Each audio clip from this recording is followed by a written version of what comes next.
It's time to talk sports. It's Hacksaw's Headlines, a panorama of the world of sports, stories, comments, and opinions. Touchdown, San Diego! Now, here's iconic sports talk show host Lee Hacksaw Hamilton and co-host John Riley.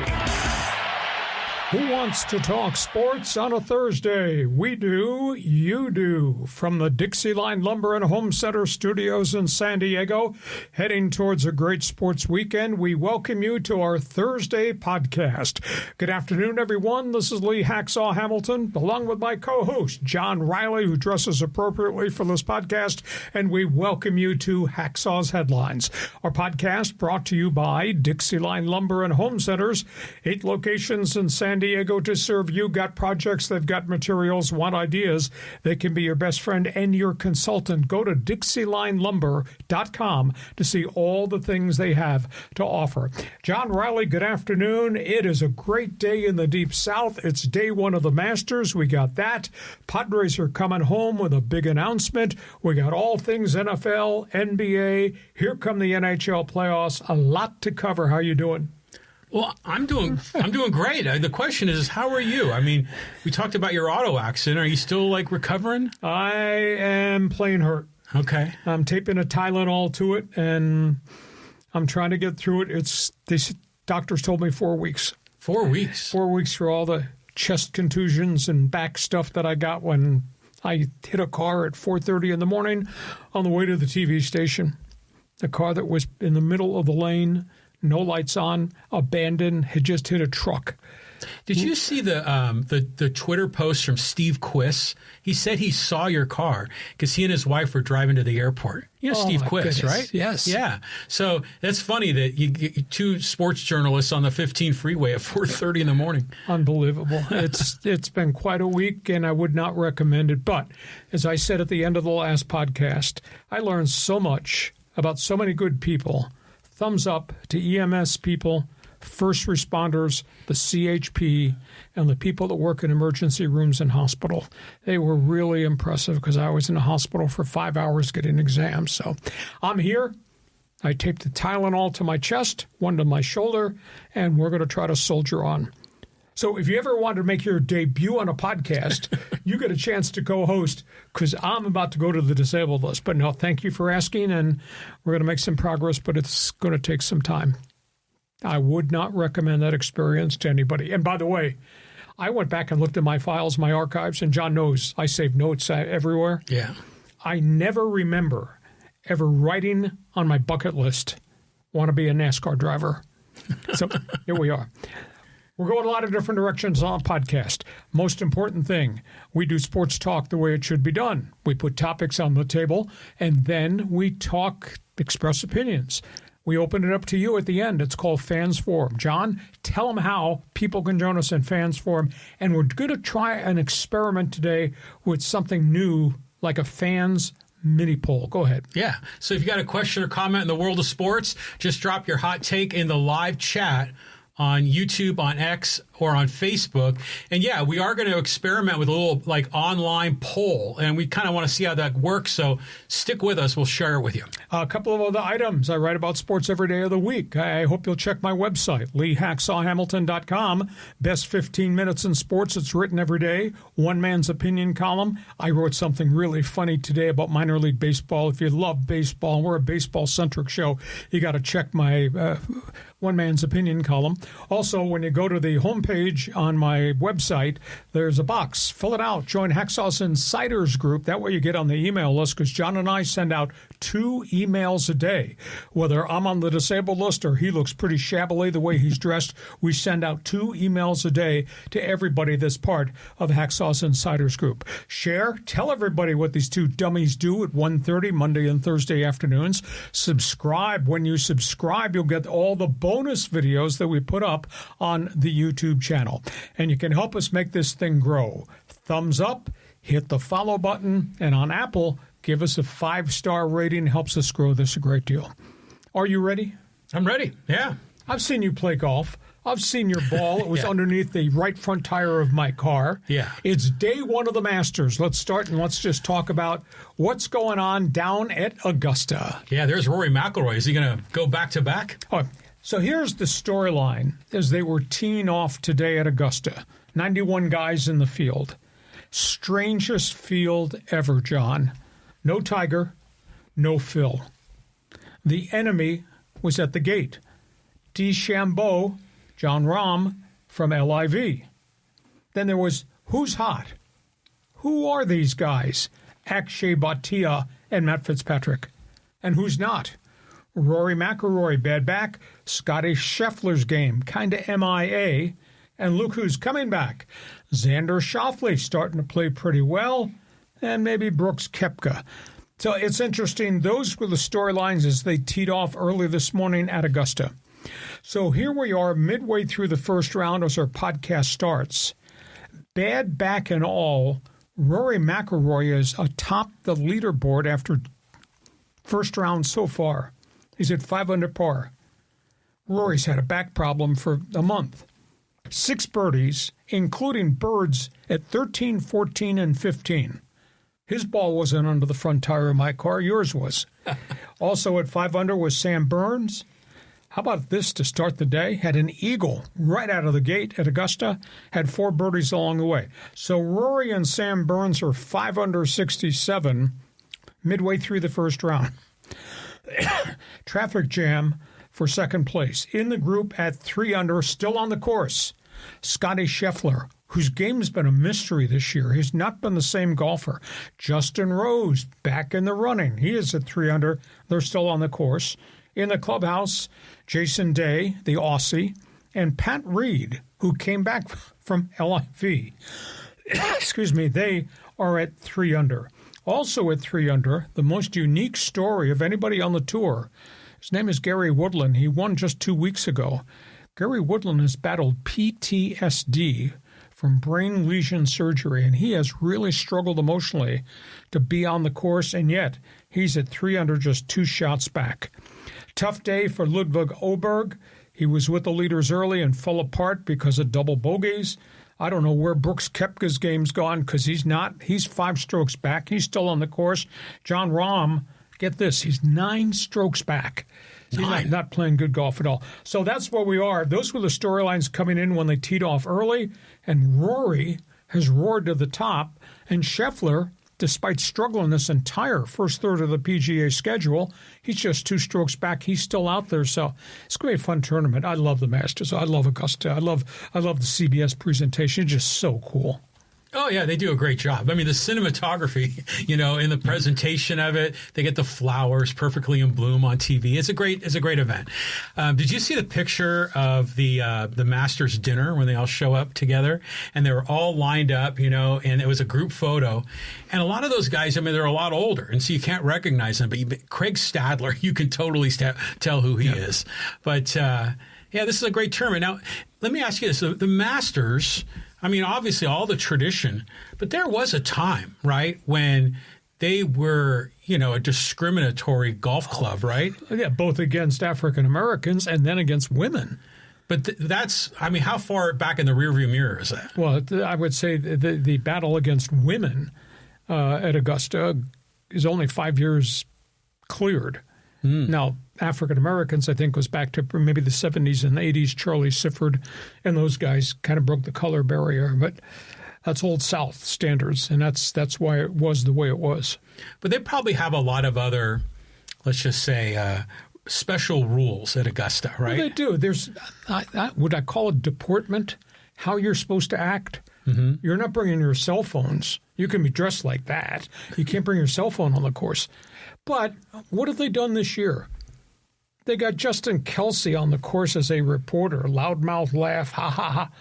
That's not what the Masters has been all about. No. So that's kind of weird that they've been accused of selling themselves out to streamers so they could make more money, but now they're changing some of the atmosphere at Augusta. I just like when Jim Nantz just kind of has the right tone, that whisper, out on the greens. It's a great event. I love it. Yeah, it's special. So we got 3 days of golf, and it is, to me, it's a real surprise. You look at my leaderboard right now, and to see Rory there, considering he's battling back problems, and I can tell you about that, and to see Scotty Scheffler, whose game's been MIA for months, to be right there knocking at the door, still on the course, impressive. So we'll see if this is the real deal. You're a golf fan. What do you like most about the Masters? Join us. Fans Forum chat box is open for business. We go from that. Let's spin. High hard ones. Here comes baseball. Baseball, yeah. The Padres won 2 out of 3 in Pittsburgh. Should win 2 out of 3 against Pittsburgh because Pittsburgh is either a young team or just a team that makes a lot of mistakes. And before that, they beat Boston. And Boston right now is not a complete baseball team, and there's a lot of upheaval in Boston and in around Fenway Park. So I would hope the Padres have put together a hot stretch. And here comes lowly Colorado, although Colorado is 6-6, which is a bit of a surprise, a new version of Moneyball. But the Padres should be better than 6-6 with the roster they have. Let me just run through some headlines for you. We've never seen this before. El Nino, this deep into a season, has not hit a home run. Fernando Tatis' batting average is deplorable. His methodology at home plate is just way out of sync. His mechanics are screwed up. He looks all off balance. And all this yak during the Cactus League. He's back. He's different. Look what he did in the WBC. Well, WBC was going against second and third tier pitching staffs. Right now, he's not hitting at all. He does not resemble Fernando Tatis. So that's got to be an issue. The Joe Musgrove situation, I mean, he's almost back to square one. And this is a real setback. He's worked so hard. But this is what it is when you're coming back from this elbow surgery. And you know, Joe Musgrove, just every other day, light toss, catch. Nothing as it relates to pitching, just throwing the ball. He finally admitted that he had pain through all of spring training and all the backfield starts when he was snapping off a slider. Yet they let him go out and then throw a 60-pitch exhibition game, full max effort, full velocity, with pain in his elbow. I don't know that he told them that he was having pain in his elbow, but now we've got this setback. Now he says, I can't push this because if I push it, I'm going to go all the way back to square one again. And he's already back at square one. So this Musgrove thing, it's just going to be a long process. I preach patience with him. He's doing everything, but it takes forever. They got a decision to make what they're going to do with Walker Buehler. Chris, now a couple 3 starts in, and he's not put dominant starts together. He's had some good innings, lots of bad innings, a lot of innings in which he scuffled. Might they yank him out of the rotation and just make him the long reliever at this point in time? I don't think they're going to ask him to go to AAA. I don't think he wants to opt out. But they can't have these starters go out there and get knocked out 3 innings in because it just kills the bullpen. Obviously, they're going to have to make a decision, too, what they're going to do with Marquez. Now, he's coming off one good outing. We'll see if he can duplicate that. I do believe Matt Waldron's going to get the first phone call. He's thrown 11 straight shutout innings, AAA. Knuckleballs, dancing, all that's the Coast League, I understand it. But 11 innings of shutout ball is 11 innings of shutout ball. I don't know what they're going to do with Morion. He does not look like the same pitcher. His ERA is 10.80. He's given up runs in every appearance he's made, and if it's some real rocket shots against him, something's not right with Adrian, so they're going to have to work with him. And then let's talk about the real story. They may be 6-6, and we've enunciated extensively on this podcast about the pitching issues. Team batting average is 209. With that payroll, the team batting average is 209. Machado is hitting 209. Sheets is hitting 206. Merrill's hitting only 200. Tatis is hitting $196. Cronenworth is hitting 171. They've hit 6 home runs in 12 games. They're batting 177 with runners in scoring position with this high payroll batting order. So, John, that's where they are. I know we're only 12 games in. Shouldn't be 6-6 against the level of schedule they've played. And there's this problem on this street corner with the starting rotation, and a bigger problem with the team batting average and that payroll hitting 209. You tell me what you think. And then I want Padre fans to jump into Fans Forum to tell us what you think about the makeup and the productivity of this team. The floor is yours. You're such a doom and gloomer, man. You just are. So, okay, they're not hitting as well as they should. It's still early. I agree with that. The hitting's gotten better. I mean, it's a lot better than it was in the opening series against the Tigers and then the Giants. I mean, you're seeing improvement. The bottom of the order was hitting really well yesterday. I mean, Castellanos had 2 RBIs. Cronenworth had a home run. So there's little nuggets if you want to look on the bright side. But I look at the pitching, and I feel really good about the first 3 guys, right? To your point, Buehler, he looks good for 2 or 3 innings, then things go sideways. That's like a work in progress. But German Marquez, the story with him is that he was tipping his pitches. Right. And so now apparently they've fixed that, and that's why he was so good in his last outing. Well, that's one outing. We'll see. Okay. So, and I agree, Waldron's probably the guy they're going to bring up. I heard Waldron's getting his fastball up to like 95. I mean, he's determined not to be known as a knuckleballer. He's just a guy with a wide variety of stuff, which includes a knuckleball. So, yeah, he'd be the next logical guy, but you're not going to cut bait on Walker Buehler yet. I mean, we're not anywhere near the end of that bridge. And German Marquez has given us some hope. Mario? He got screwed in that one game. Was it in the Pittsburgh game? Yeah, where everything kind of went sideways on him. Yep. But they were like little cheap hits, and like Bogarts made an error in front of second base, and then he was just like hung out to dry in a really long inning with a lot of pitches. I'm not worried about Morejon. Not at all. Okay, what are you doing about your team batting average of 209? That's got to come up. I agree. Tatis. It was interesting. Some of the people that are studying the advanced metrics are saying that the bat speed and the hard hit percentages with Tatis are all really good. It's just he keeps hitting it into the ground. He's not getting any launch angle. So there's some adjustments these guys have got to make. It was encouraging to see Manny hit that home run in Boston. But, yeah, I mean, Gavin Sheets needs to do a heck of a lot better than, what has he said, 202 or whatever it was.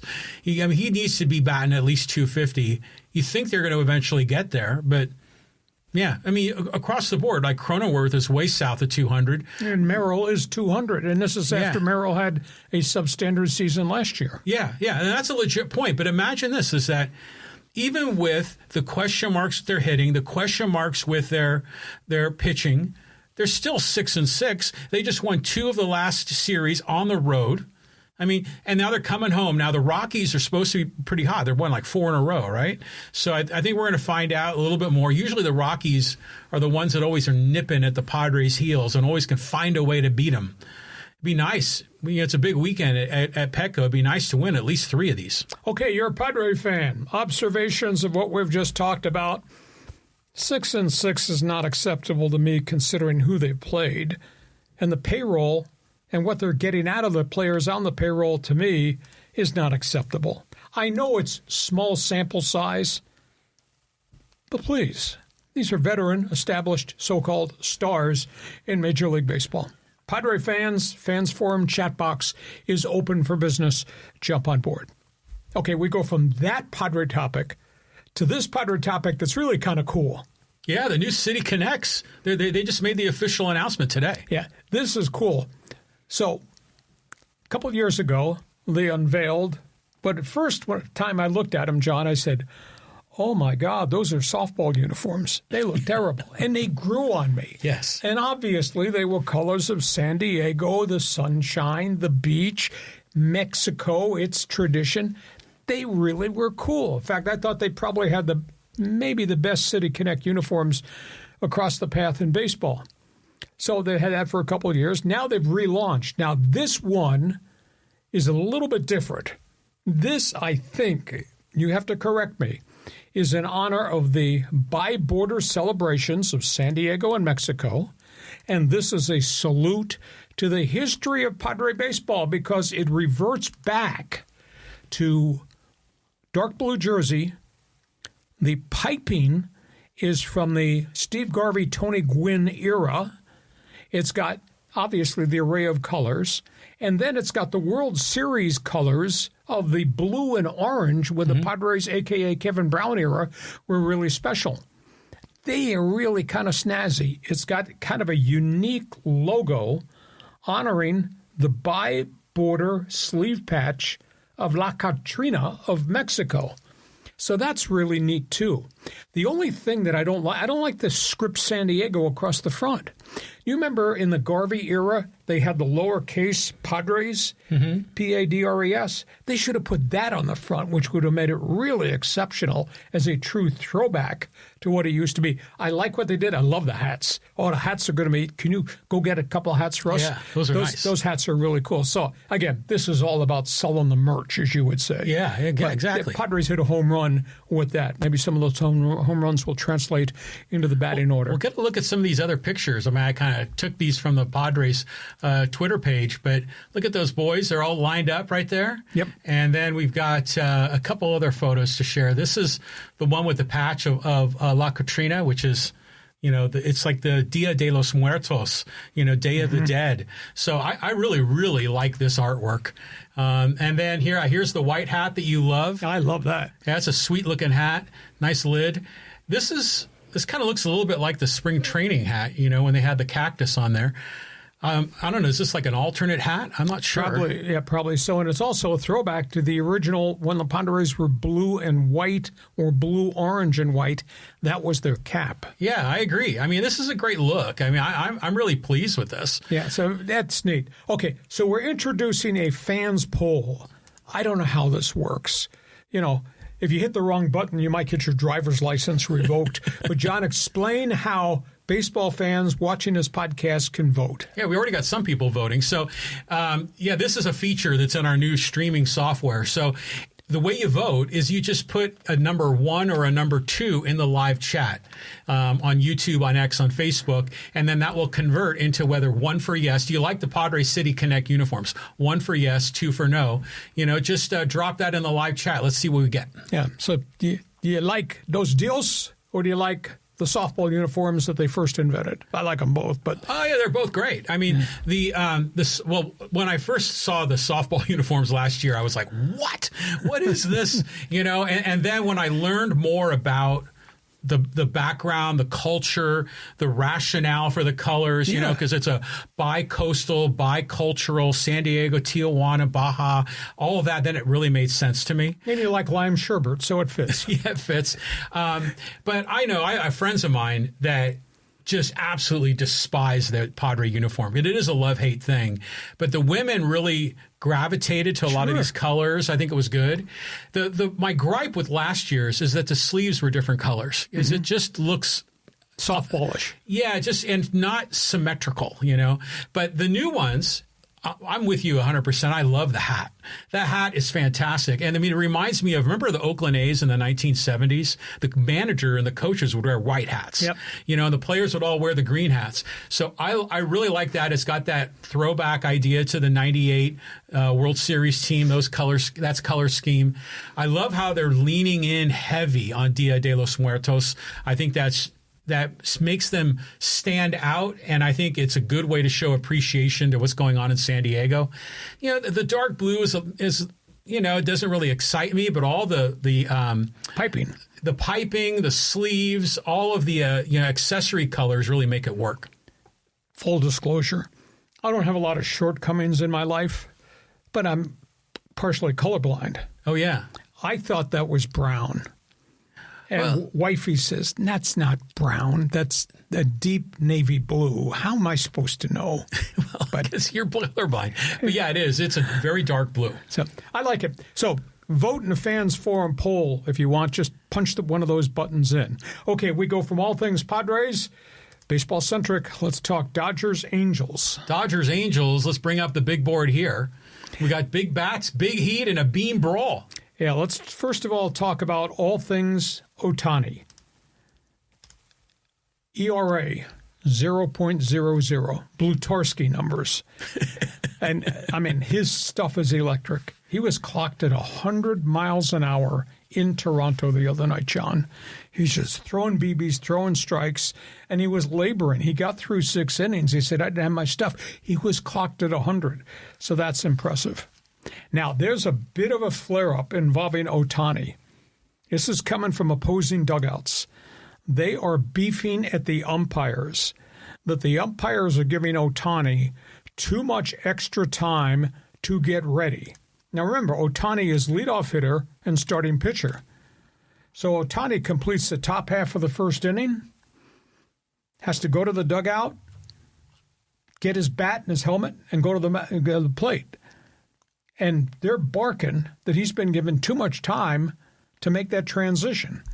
They're also barking that when he's at bat, finishes an inning, he needs to go to the mound because there's only supposed to be a box number of seconds a pitcher throws warm-up pitches for the next inning.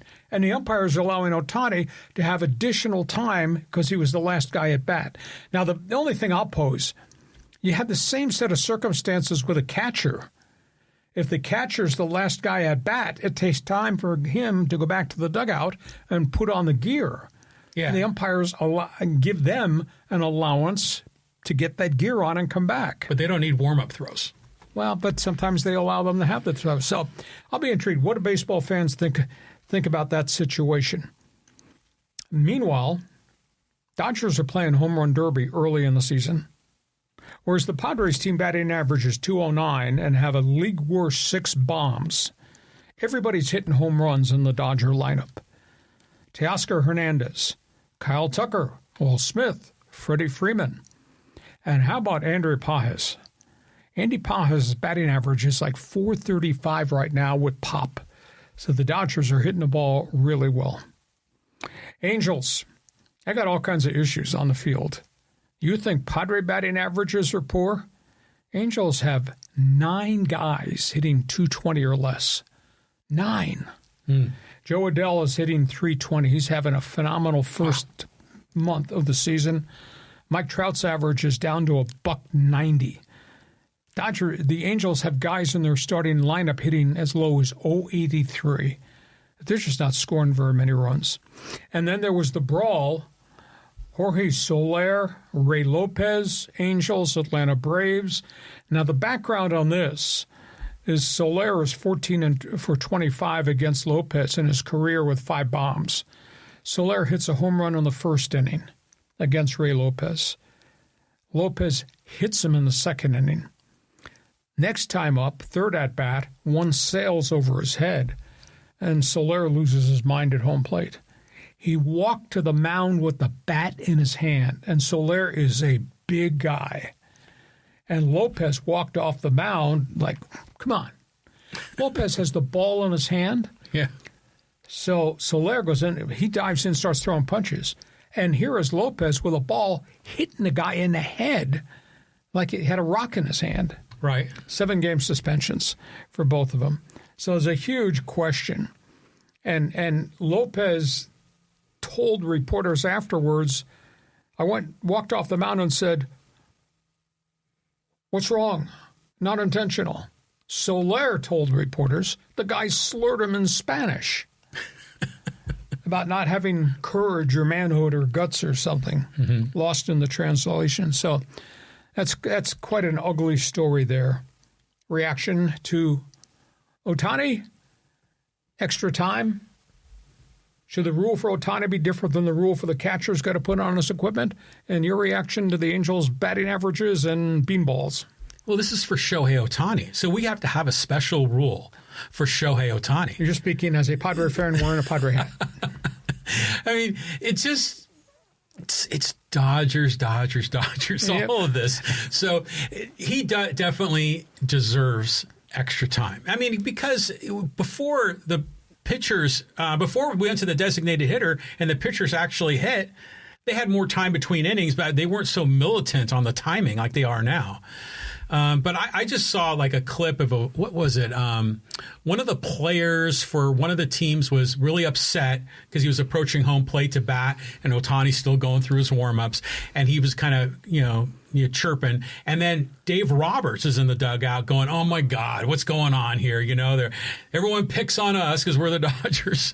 So I don't know, just give them the time. It's fine. It's really not a big deal. There was something that happened the other night in Toronto. The umpires made a misjudgment. Again, the rule on the ABS, the only guy that can make an appeal on a challenge is the catcher, the batter, or the pitcher by doing this. Yeah. So Ohtani throws a 100-mile-an-hour fastball, comes off the mound, and his hat dislodges. So he goes to put his hat, and he does this, and the umpire says, "Timeout." He's challenging the pitch. Yeah. And Ohtani and Will Smith are saying, no, he's just adjusting his hat. Yeah. So now we need an asterisk for when Ohtani's pitching, his hat might come off, and that is not a challenge signal. Oh, jeez.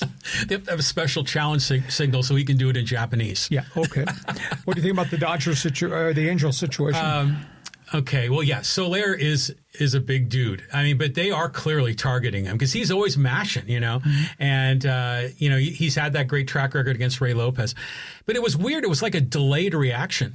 Wasn't there like a throw down to second base or something? And then eventually, I guess people were just, they were barking. Yeah, but, you think about the Braves. Remember way back in the 80s and the Padres and the Braves got in that one brawl? The all-time worst, Pascual Perez. Yeah, Pascual Perez and who was it, Champ Summers was in that one. Craig Liffers is the guy that responded, and then he ran to the dugout, and Pascual was running and screaming, "Don't hit me," but he was yelling.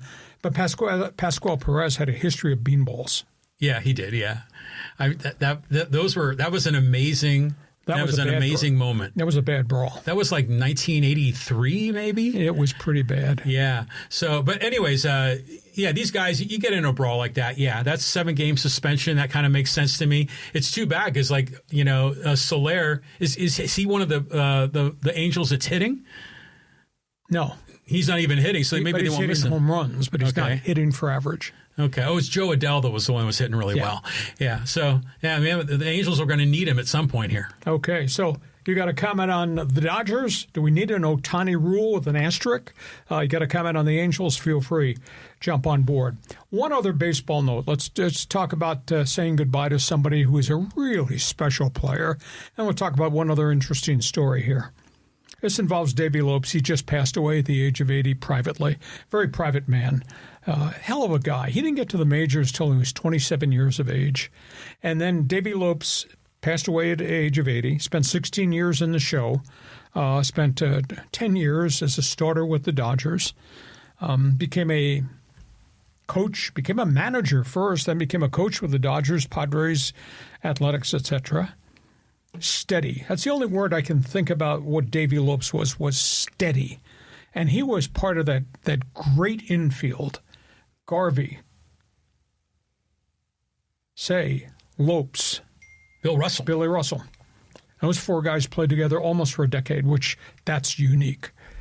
Lifetime 263 hitter, pretty good. 155 home runs, 557 stolen bases. I mean, that's quite an accomplishment. So Davey Lopes passes away at the age of 80, really revered. And he was a coach with the Padres, and nice gentleman, quiet gentleman. And what a great, great career. And he never got to the show till he was 27 years of age. Yeah, good guy. Yeah. And I just remember, as a kid watching that Dodger team in the 70s. And that whole infield was just, they were together and they were all good. It was the gold standard. Yeah. But anyways, when you see Lopes, it's the mustache, man. I mean, it has a little bit of that Hall & Oates, John Oates vibe as far as the mustache goes. But he's so closely linked with that look. And he was a great leadoff hitter. I mean, he was terrific. Pride of Providence, Rhode Island. Nice, really? And a really nice gentleman. Nice. So we remember Davey Lopes. One other story. I wrote about this morning, One Man's Opinion column. So my favorite phrase in baseball came from Jerry Coleman. Go to a ball game, you'll see something you never saw before. Okay. All right. So I'm tracking with you. Minor League Baseball just opened a week ago. Toronto Blue Jays AA team is in New Hampshire. They're hosting the Portland Sea Dogs, the Red Sox AA team. Okay? So, get this. Starting pitcher for Portland, Red Sox farmhand, strikes out the side in the first inning. Boom, boom, boom. Started the second inning against the New Hampshire team. He walks 8 batters in a row. 8? Get this. New Hampshire scored 8 runs with no hits. Oh, my God. Yeah. 8 walks, 2 hits batsmen, 4 wild pitches, and then a sacrifice fly. Without getting a base hit, they scored 8 runs. They went back. The Elias Sports Bureau went back, and they have all the sports records in baseball, and they did a research. They'd never seen anything like that in the history of the game. Yeah, that's pretty crazy. 8 runs, no hits. Pitcher can't find home plate after striking the side out in the first inning. Yeah, but like to your point, they're young kids. Yeah, they're 19 and 20, and all the Blue Jay scouts are in the stands to watch their top prospects, and the Red Sox guys are, oh my God. Yeah, just watching a game like that. I've seen that, like, not to that extreme, but you see it in youth baseball, and that's tough to watch. Mm-hmm. Imagine the minor leagues. And again, this is AA. This is not Class A, just out of high school, making his debut. This is AA, which means these kids have been in the minor leagues before for a couple of years. 8 runs without getting a base hit. And they wound up winning. Sloppy. Yeah. So that's all things baseball. If you got an opinion, Fans Forum chat box is open for business. When we move on, let's talk hoops. We're going to jump around the checkerboard. We got a lot of other things to talk about. Yeah, we got a war of words still cooking with these 2 women's coaches. Well, this is the aftermath of March Madness on the ladies' street corner. Obviously, what South Carolina did to UConn, the shocker of all shockers, maybe the biggest upset in the history of women's basketball, if not men's basketball. I mean, here's Gino Auriemma, a UConn legendary championship team, all those victories, just getting taken apart by South Carolina.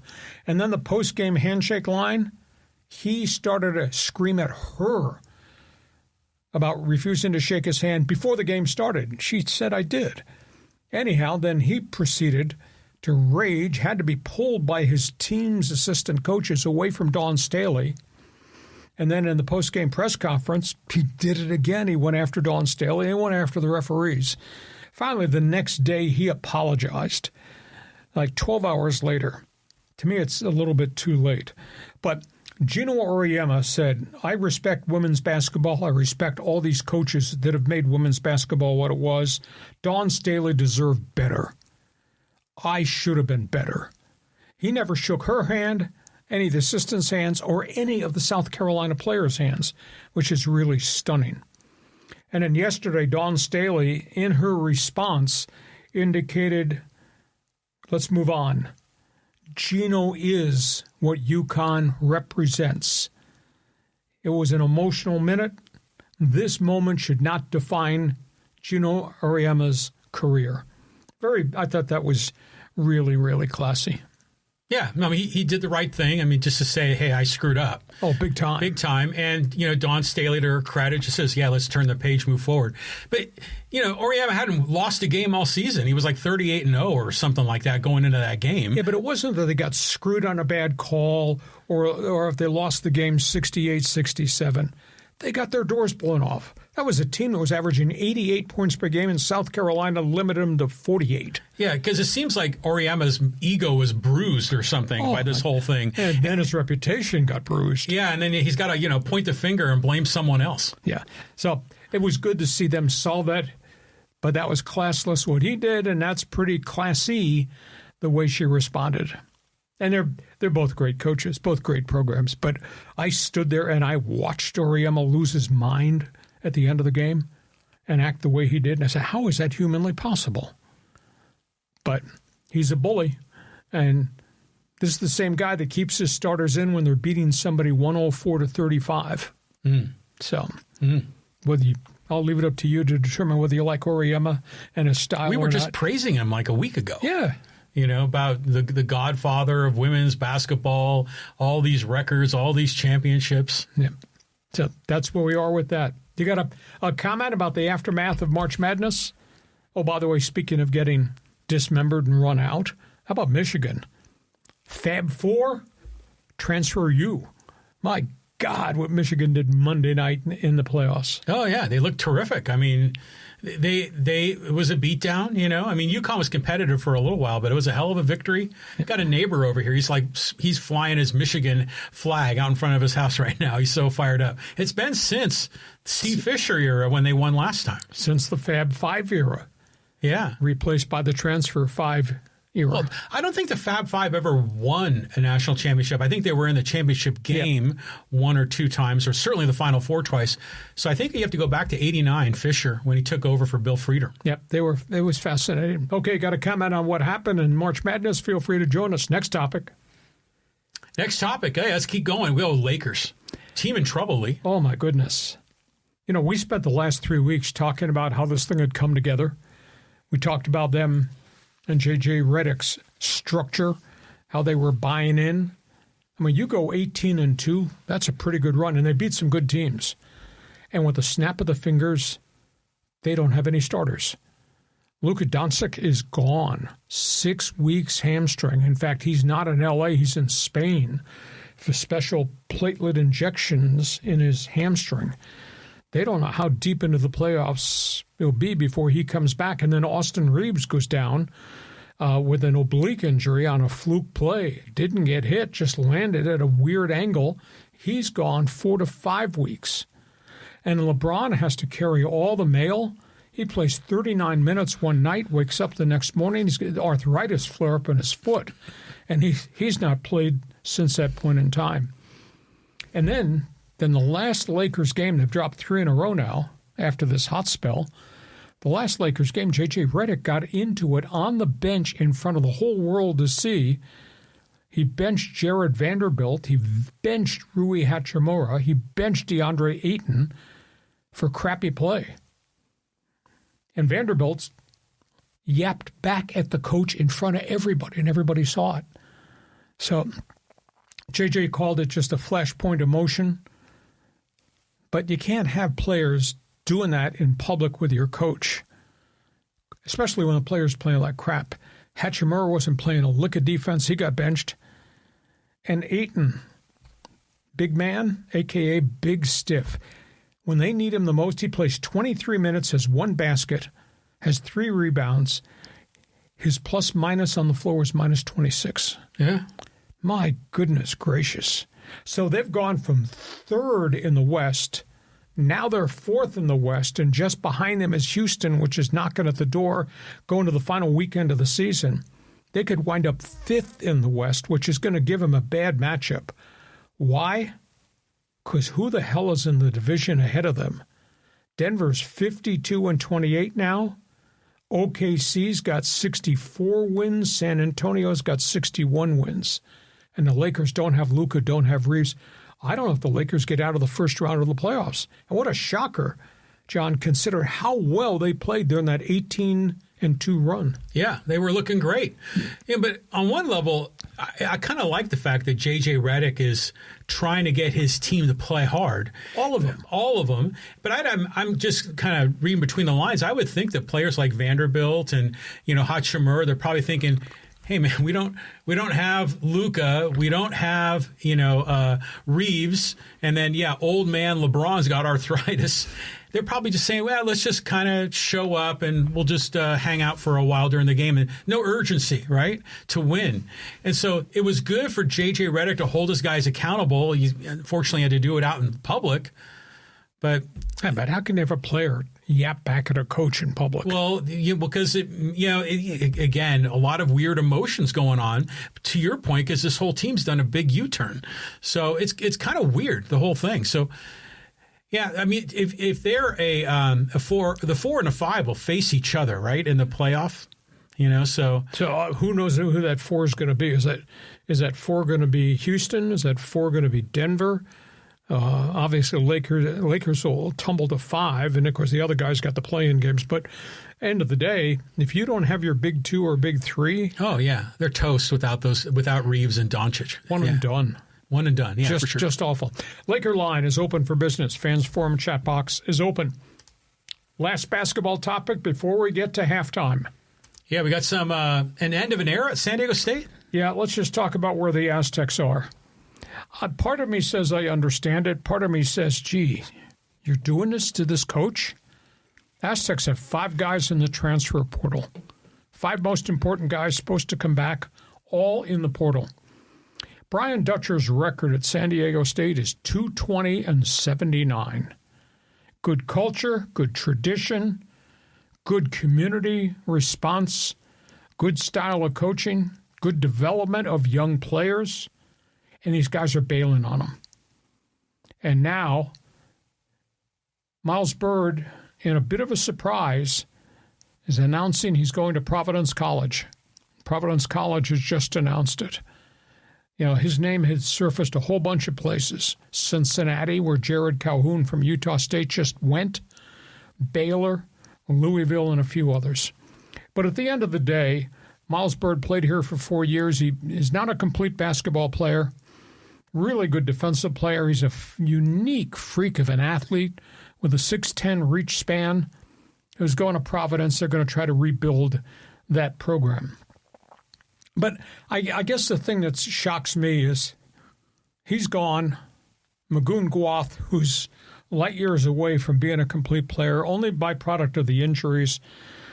He's obviously gone into the thing. Miles Heide, who I think had gone about as far as he could here, but he was what he was, just a big man who had slowly developed into a trustworthy player. I don't know that him going somewhere else is going to change who he is, and I think he owes a thank you to Brian Dutcher that he had gotten to this point. B.J. Davis might be the next Lamont Butler if he winds up in the right place, right set of circumstances. Wish he had stayed there. And the shocker was Farrell Cooper. Farrell Compton. Here's the reality. That kid's got great upside. The arrow's pointed up. He has grown some. Now, he didn't play on a consistent basis in terms of minutes, but you could just see the flashes of really big-time potential. And I thought he would be the guy in the paint next year if he had stayed, but he's gone into the portal. So this is a blow because now the cupboard is bare. So part of me says I understand, at least from the Miles Byrd standpoint, it's going to be a payday. Part of me gets offended that it's now it's all of a sudden me over we, the team. I'm a little bit bothered by that. And Dutcher's done such a hell of a job here. Why would you turn your back and go somewhere strange to play for somebody else for at least 1 year in a new system when you have all the known factors that have helped make you a good player here? So you're surprised at Byrd, Providence College, and your response to what I just said. And what do you think the Aztec fans are going to say? Well, there's a lot of crying and moaning and groaning right now in Aztec Twitter, people commenting on all of this. This is sort of kind of rolling out as I expected, because we kind of knew Miles Byrd was going to be done, you know, whether he got drafted or you go and cash in. And that's why people are leaving. I mean, you say, why would they leave Brian Dutcher? Well, they're leaving because there's more money to be made, you know, which I can't blame him for doing that. So, but it is a fair question to say, is it in your long-term best interest? And, you know, time will tell on that. But Miles Byrd going to a big college, get a big payday. Maybe Providence has got money to spend. I have not really thought about Providence since like the 1980s in the Big East when they were a good program. There was a famous coach there? Was it Pitino? Was he there? Yes. Yeah, early on. The news on Magoon Guath also doesn't surprise me. I wonder if he's going to land in Kentucky like he was rumored to last year.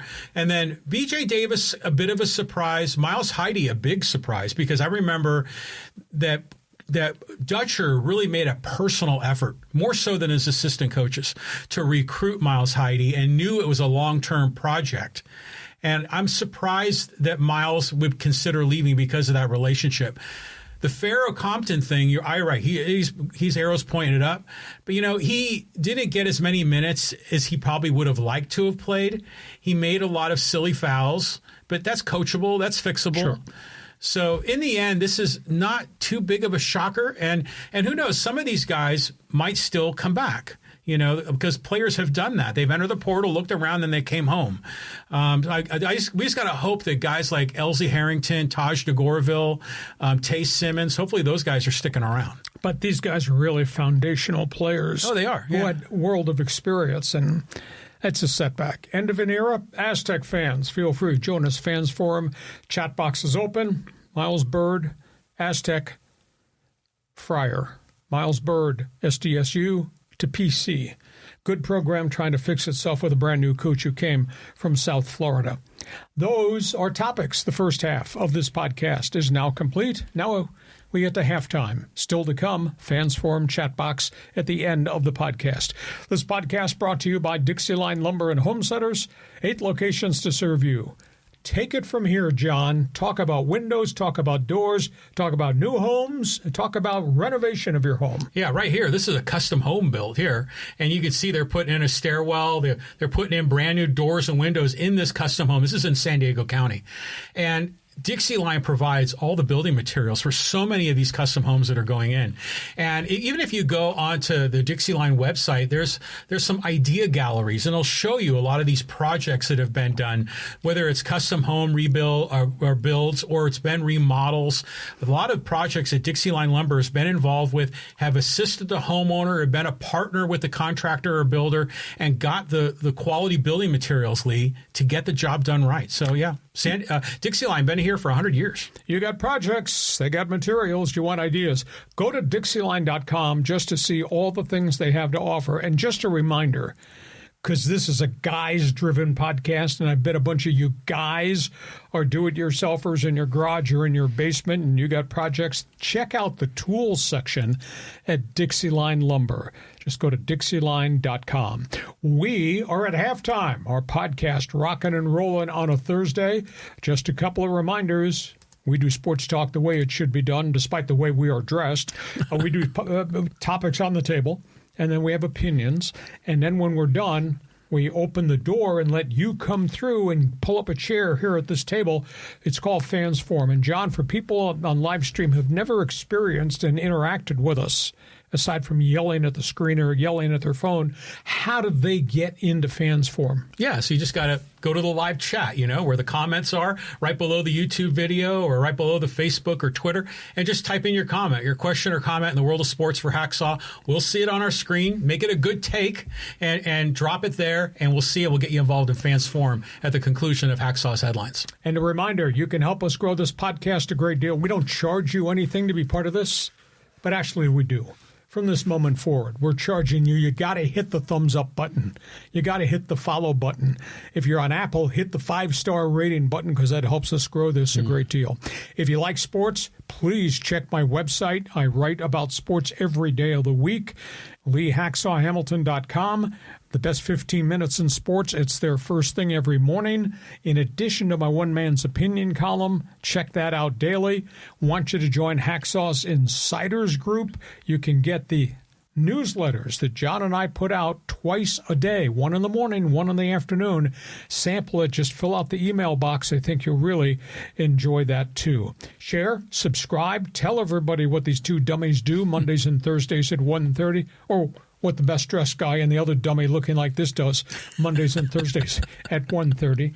You just can't wait. We're gonna get a memo out where one day we're going to be required to wear shirts and ties, and I'll wear a nice shirt and tie like I do on KUSI TV, and he'll show up with a bow tie and a white shirt. Looks like a banker. But anyhow, so you're like Ernie Johnson. Yeah, that's right. Can't argue with that.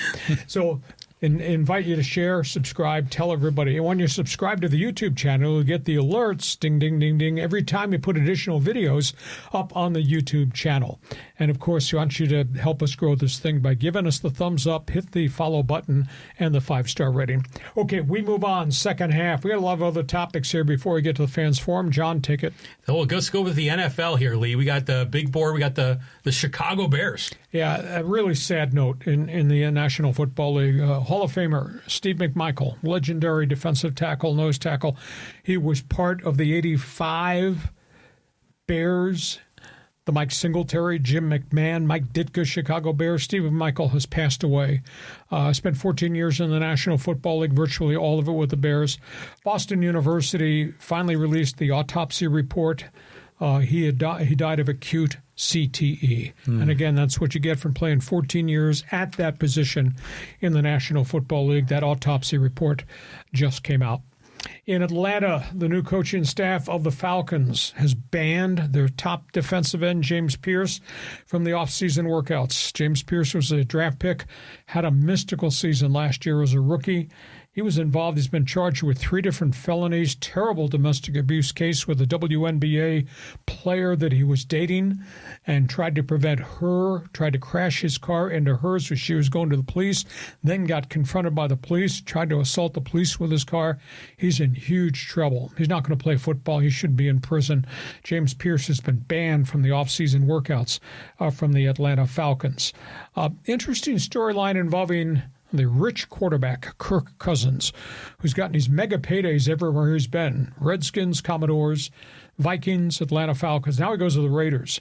And he said, I did not come to the Raiders for a payday, although he's getting $20 million this year. He said, I did not come to the Raiders just to be the starting quarterback. I came to the Raiders because of my relationship with 3 Raider coaches that I was with the Minnesota Vikings. He says, these guys, obviously led by the new head coach, these guys are difference makers, and that's why I am going to quarterback the Raiders. National Football League. You ready for war? National Football League is now confirmed. They've offered contracts to 150 college referees. They're going to hire them as replacements in case there is a stoppage, strike from the NFL refs. The veteran refs' collective bargaining agreement is up. They've been negotiating and not making progress. NFL on May 1st is going to start training 150 college referees, and on June 1st will assign them to all the OTA workouts of all 32 teams in the National Football League. So that's one NFL story. They need to get this deal done. They need to pay these NFL referees better than they've paid before. We don't need to see replacements. You would call them scabs in the National Football League. Other NFL note, this story just broke. Your president and his Department of Justice today began an investigation of the National Football League for antitrust violations with the TV networks and the way they're conducting their business. The NFL has a clause in each of the TV contracts where they could opt out and reopen negotiations for higher fees from each of the networks. And your president is of the opinion this is an antitrust violation because the consumer has no freedom. The NFL wants to take more games to streaming, make more money there. He wants to charge the local networks more money, etc. And the fan is left to have to pay whatever the NFL dictates. That might be an antitrust violation. And the last story is a weird story. This involves New England Patriots coach Mike Vrabel. It involves a beat writer from the New York Times and The Athletic, Diana Rossina. She breaks a lot of NFL stories. They were photographed together at a private resort. Both of them are married. They were photographed embracing, photographed in a pool, hot tub, at a bar, etc. They both deny that they're having a relationship. Both married, both with kids. They were with a group of 6 people that were partying. It looks strange, though, to see the photos on social media. But has that social media gone crazy? Irresponsible? I don't know.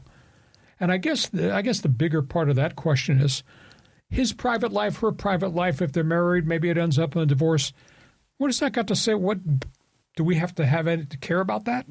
I don't know. You tell me. Anyhow, so John, start with Steve McMichael, another end result.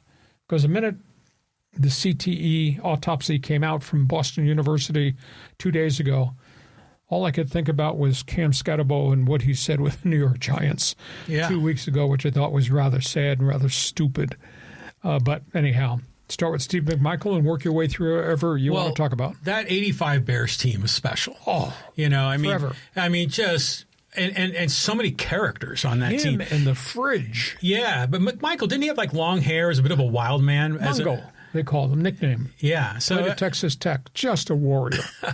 Hey, can you imagine him in the fridge in the same defensive front? yeah. You got Singleton back there with his eyes going left and right, the whole thing. So now, I was thinking about as you were telling the story is that back in the 1980s, 85 was their special year.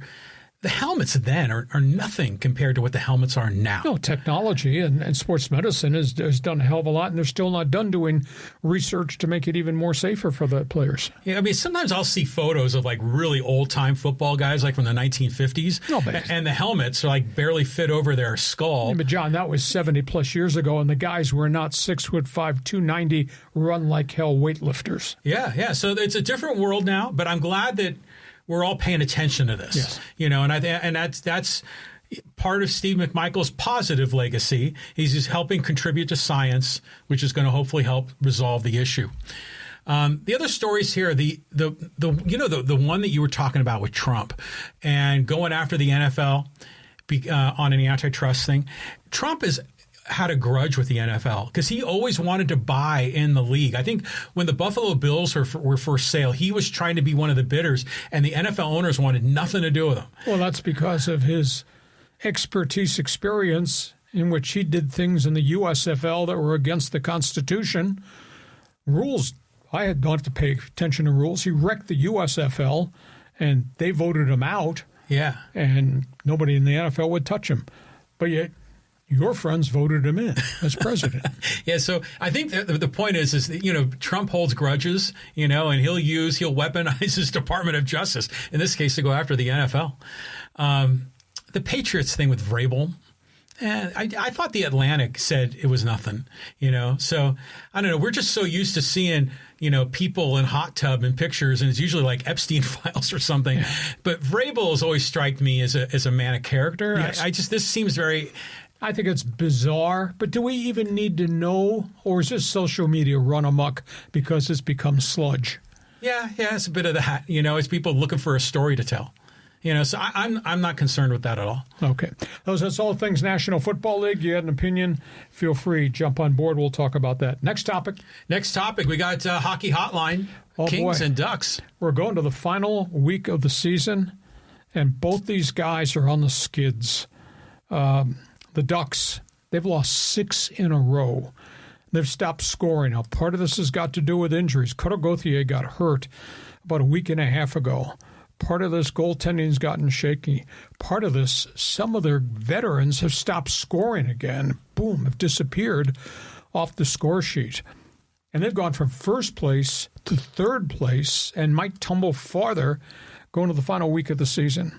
I mean, this is the wrong time for this to happen to the Ducks because they've been such a fascinating story. All of a sudden, they just can't score. They've lost 6 in a row. So that's an issue there. And for the Kings, this has got to be horribly disappointing. They got so many people that aren't putting the puck in the net. And I'm really surprised. I thought Quentin Byfield was going to take the next step from a 21-goal season and really become something. That's not happened. They got so many other guys that are not really scoring, and of course they've had the injury problems. Now they've changed goaltenders, which is kind of a bit of a surprise. They've sat down Darcy Kemper, and Anton Forsberg has gone back into the nets and is going to try to backstop them into some type of winning streak, but they might not make the playoffs because they're clawing their way to try to get the final playoff spot in a really rugged Pacific division. So that's where we are in the National Hockey League. It's such a grind of a season. Damn, the NHL is so hard. It's 82 games of a grind. And to see the Ducks be so good for such a chunk of time, John, and have this happen, geez. I don't want to see them go into the playoffs on their back heels. And right now they're just not scoring goals, and their veterans have just disappeared. Before we came on the show here, I went and looked at the NHL standings. Trevor Jam. It is, but it's also the standings are kind of, it's different. It's not the same as other sports. Like, for example, there are 6 divisions, right? Yes. And then they were showing, I think, the top teams in the top 3 teams, each of the first place teams, and then each of the second place teams, and then there's 2 more wild cards. Yes. Is that how it works? Yep. So you get a total of 16 teams in the playoff. Yeah, you get 8 from each conference. Okay, so the first and second place team And then after that, the 2 next best records. Right. Interesting. Yeah. So it's just the way that they kind of framed the data in the standings just looked a little odd to me.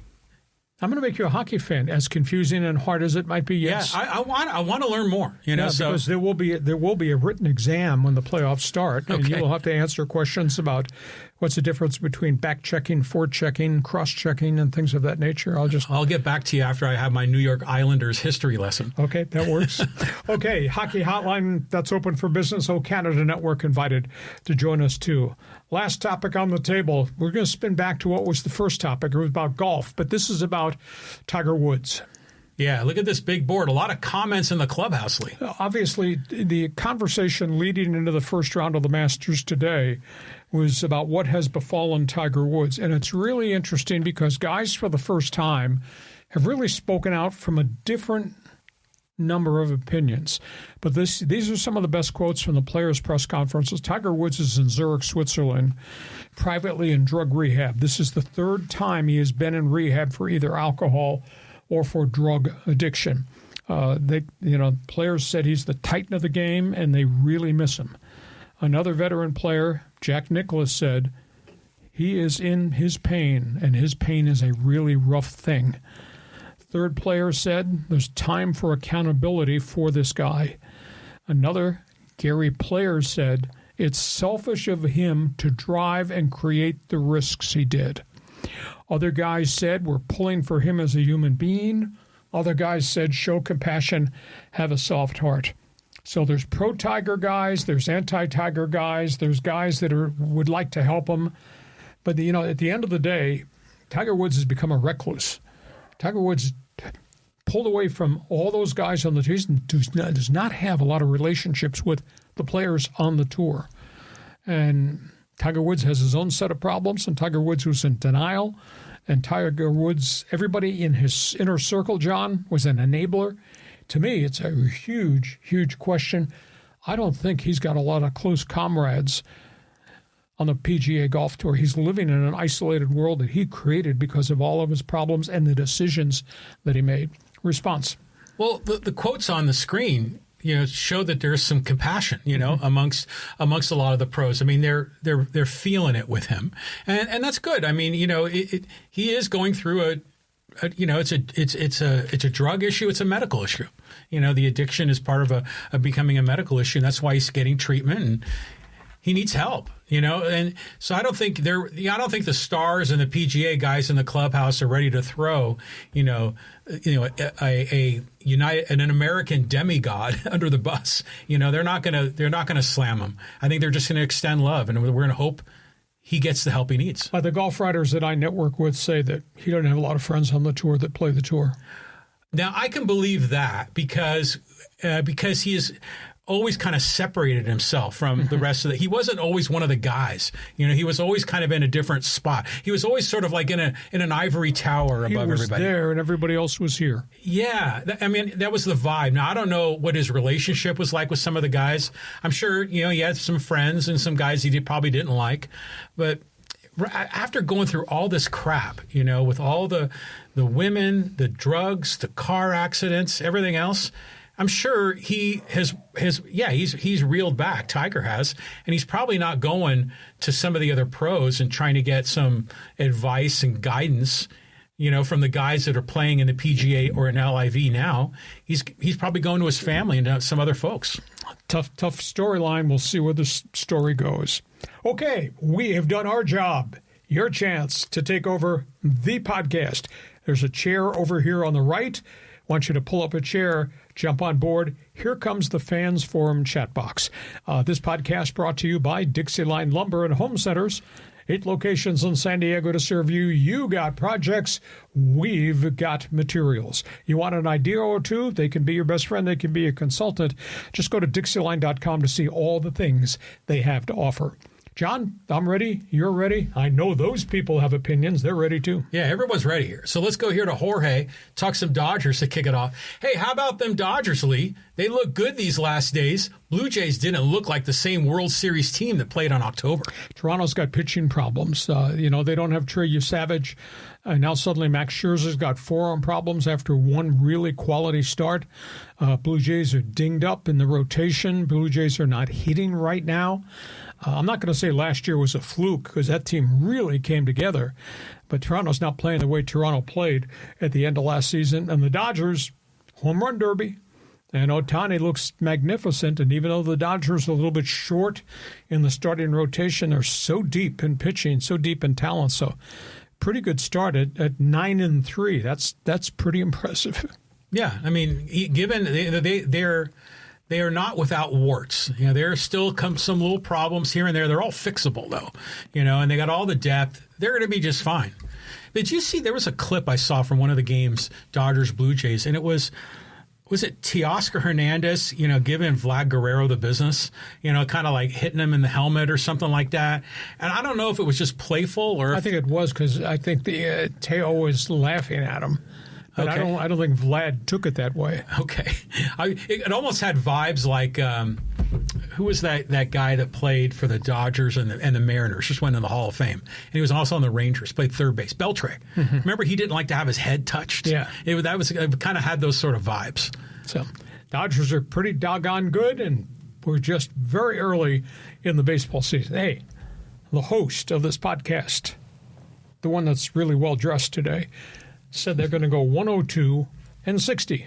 So you can hold me to that. We'll see where that goes. Yeah. Yeah, I think I had the Dodgers at around, did I say like 93?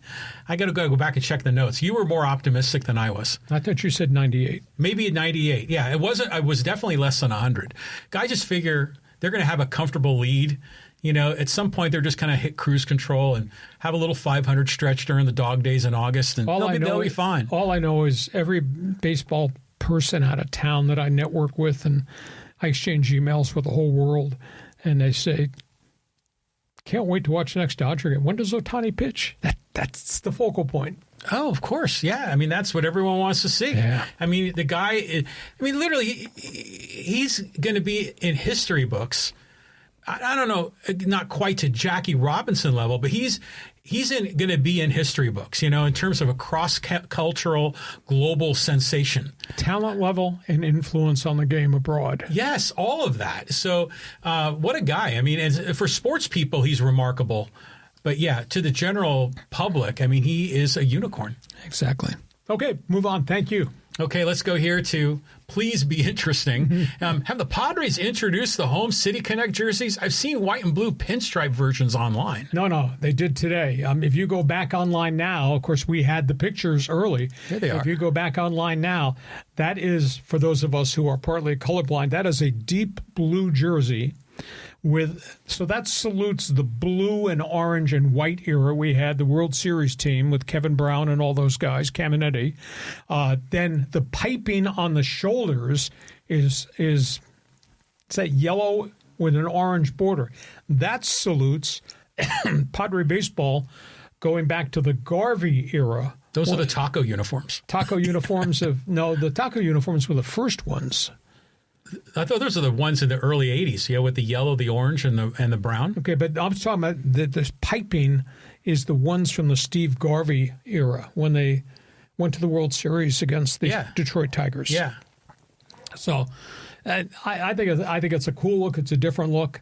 I don't like the San Diego script. I would have liked the lowercase wording they used to have on the Garvey uniforms that just said Padres in lowercase. I think that would have looked pretty snazzy. But hey, and I love the lid. I bet you we're going to see in this homestand so many people wearing that white lid. That'd be cool. Oh, yeah. I mean, his hat is fantastic. Look at that thing. I mean, and that really has 1998 vibes, that exactly. Hat. So, I think these are great. I mean, they're all terrific. And it just... I like the fact that there was like deep thought put into it, because you look at the other City Connects or some of the other teams, and it's like they just sort of gave a graphic artist some, a little bit of freedom, and they did some interesting things.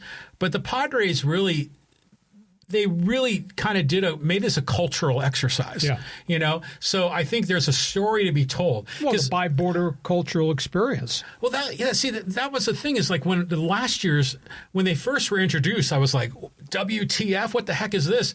And when I understood the story and why those colors are important, I went, okay, I get it. And I like lime sherbet, and the softball uniforms grew on me. They did kind of grow on you. I agree. But I think this new uniform's terrific. I'm with you. I like the lid, and I like all of this, you know, this Dia de los Muertos kind of it's kind of about a spooky Halloween vibe. I think that's kind of fun, you know, for San Diego - Mexico. Yeah, exactly. Yeah, so it's all good. Okay, thumbs up to them. Thanks for joining us. Okay, let's keep on trucking.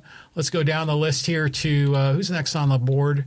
It's there we go. It's Callan. This afternoon, gents. I think Saturday is a must-win for San Diego FC. With how the Western Conference stacks up right now, this match with Minnesota looms large. Thoughts? Well, they're not playing as well as they did before. I don't know if people have figured them out. I mean, some of the goal scorers have not potted goals. Where's Lewis Morgan, the Scotchman? You know, and what's happened to Pellegrino? I mean, they don't have a point or a goal yet. A lot of reliance on Dreyer. So we'll just see. Also, they just continue to play the 19-year-old goaltender. Do they need to go back to Dos Santos or maybe the other goaltender? The last couple of games, I mean, they got mugged. They really got mugged in the last game on the road. So, yeah, this season's not in trouble, but they're not quite the same team they were before. I just remember watching them last year. The ball moved in really clever ways, you know, and you could understand their strategy on how they play. They had like a really aggressive, fast-paced attack. And then when Chucky Lozano was on the pitch, that guy's like a magician. I mean, and so when you had him and Dreyer at the same time, it was special. Now, I'm watching them this year, and I'm not getting that same vibe, you know. I mean, they're good, they're solid, but I'm not feeling the magic. Like I say, they got some guys have not scored, and those are guys who were scoring last year, and obviously I think they expected a little bit more from Lewis Morgan, and he's done nothing, and Pellegrino's not scored a goal yet either, and he potted a whole bunch the back end of the schedule after Lozano was gone because of the injury, then the suspension. Wow. Work to be done, but it's early in the season. Yeah, it is. Okay, let's go here to our friend Joe. Hey, guys, Lee, glad you made it through the dangerous highway accident. I had a bad one next to San Diego State 30 years ago, T-boned, going through a green light by a car flying through at 70 miles an hour. Take it easy this upcoming month, my friend, Joe from Brazil. Well, they told me 4 weeks on the disabled list, and boy, this first week's been really, really hard. But I got some Tylenol, and I taped one to my chest, I taped one to my shoulder, so we're trying to get through it. Dumbass is doing a podcast, though he's on the injured reserve list. How about that? Mrs. Hacksaw is going to be yelling at you when you go back home. She's going to say, why are you doing that podcast? That's what he was yelling at me Monday. Well, I was surprised when you'd share with me over the weekend that you got in a car crash, and you showed me the photo and described it. It sounded bad, really bad. It was bad. And then you showed up on Monday, and you were in way better shape than I expected to see you. You came in and I faked it. Yeah. But I remember, well, as we were doing the show, you know, you kind of ran out of gas a little bit in our last episode. And I'm surprised you're only on Tylenol. I mean, they got more potent stuff these days, I'm sure Lee. they do, but that's what I elected. Okay. All right, let's keep on. Thank you for the comment, Joe. We'll try to get better. Okay, let's go to John. Number one, yes, I know it's City Connect, but I have to like these. I'd like to have seen Padres on the chest, too. I do wish they go back to the 90s era Padres logo. The current logo, kind of generic.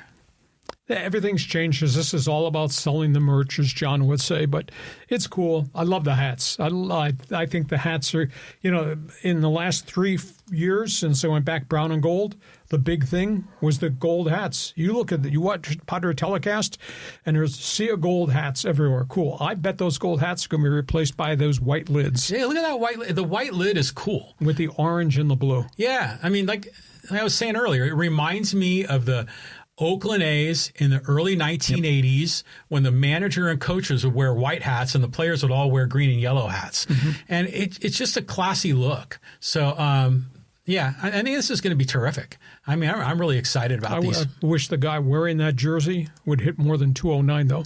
Oh, yeah. We're going to need a little bit more than 209 from that guy, Okay. But I will say this, though. They're called City Connect.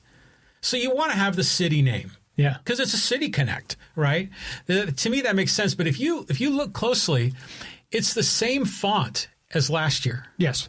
And so I was that part disappointed me because I thought they would have come up with a more original look to it rather than a carryover. If they were going to use the piping on the sleeves from the Steve Garvey Padres era, use the lowercase Padres in the same color scheme. Well, then it's a throwback rather than a City Connect. But this is a throwback to the blue also, and the blue and orange. But they're like little hints. They're like subtle little shout-outs to the different eras of Padre baseball. But to me, the Dia de la Muertos theme is the dominant idea.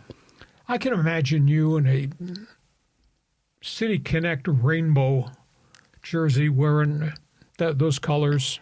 You look pretty good in the rainbow colors, little Molson's Canadian in your hand. I mean, I just remember, I was watching the ball players play, and some of these guys, they're in their young, early 20s, and they're like, yeah, it sounds great. These look like fun uniforms. There were guys on the team that were excited about it, because of the cultural connect.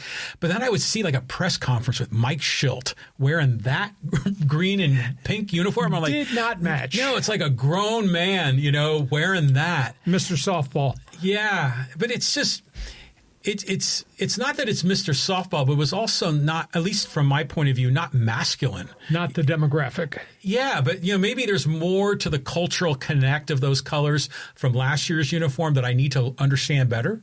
But this year, this is terrific. So I guess we're not going to see it till tomorrow night. Yep. In the game. See, the most intriguing thing to me is, okay, so they came up with the idea of City Connect.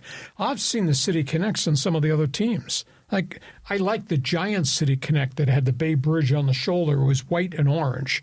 That's kind of cool. I saw the Pittsburgh City Connect, and all it was a black jersey with PGH.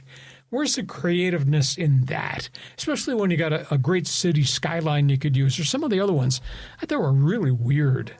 Well, that's what I'm saying, is that some of these teams, they just sort of get a graphic artist and say, come up with a new idea, and the Padres, they have, there's a strategy behind this. I mean, imagine if the Padres could really tap in to be Mexico's team. I mean, certainly they have a presence in the northern part of Baja, but there's an opportunity here.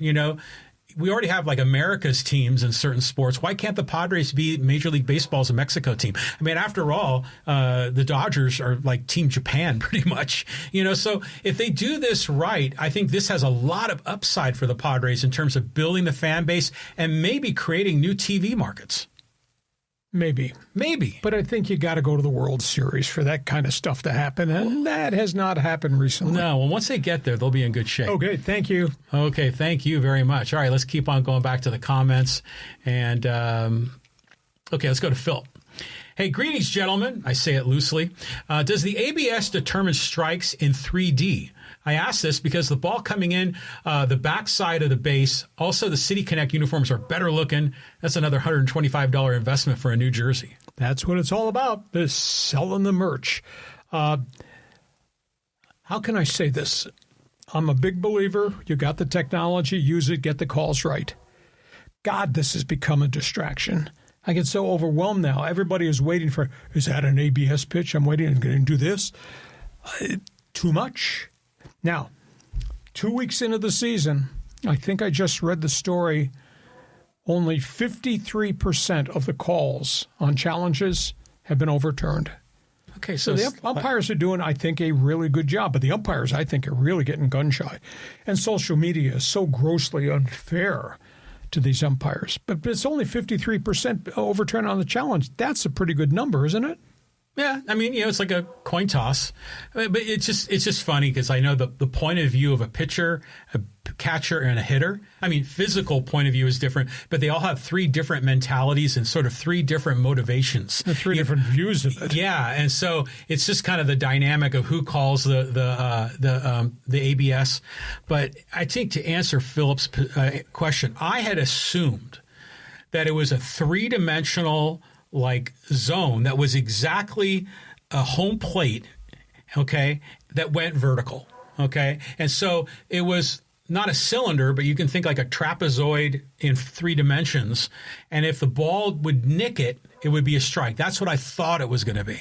But I think what they're saying is no, it's actually just a 2-dimensional rectangle that they sit back into the zone, not at the very front of the plate, but like I think maybe halfway deep in the plate. It's something like that. You're probably correct in the way it's boxed. But the thing is, John, the ball has such wicked movement. So where they take it, because where the ball enters the strike zone could be different from where it winds up. Yeah. So where is it actually photographed? That's my point. Is I think if it's a 3-dimensional, thing that's floating on top of home plate, if the ball just nicks it. It just catches a corner. It might start in the 3-dimensional zone and then it may exit out of the zone. So to me, if they just touch that 3-dimensional grid, that would be a strike. That would be a strike, according to my interpretation. But I don't think they're doing it that way. You're buying my theory that it was, let's get the call right, but oh my God, everybody's thinking now about ABS all the time. Well, that's what they got to do this on every pitch. They just need to eliminate the umpire calling balls and strikes. And then there's no challenges. There's none of this. It's just always right. And by the way, you always bring up the point, the wicked movement and all this. Yeah, that's hard on a human. Especially, a senior human with a mask over their eyes trying to call balls and strikes. That's hard. You got guys with lots of stuff. But that's what makes the technology good, because the technology is better than a human eye. Technology is not get blocked out by the catcher doing this or the catcher moving. All the framing and all that. Yeah. It takes away all that baloney. All right. Thank you for that. Good point. Thanks for being with us, Phil.